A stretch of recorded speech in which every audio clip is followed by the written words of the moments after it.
Imagine you're working on a C# project and you encounter a problem with determining nullability for reference types.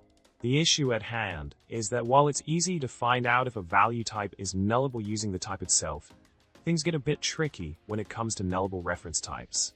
You can't just use the typeof operator as you would with value types. And this raises a question. How can you obtain nullability information for nullable reference types from a type?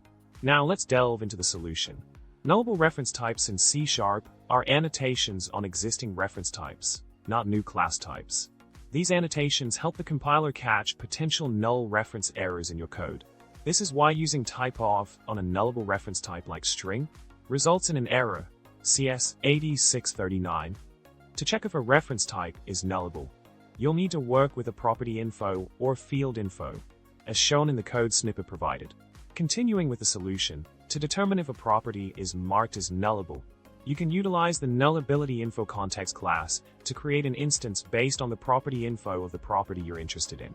By checking the right state property of the created instance, you can ascertain whether the property is marked as nullable or not. In summary, when dealing with nullability for nullable reference types in C#, you'll need to rely on property info or field info objects instead of directly using typeof. Remember, nullable reference types are there to help prevent null reference errors at compile time. Make sure to leverage the code snippets shared here to navigate nullability for both value types and reference types effectively. And with that, I hope this explanation was helpful. Don't forget to hit subscribe, like the video, and drop a witty comment below.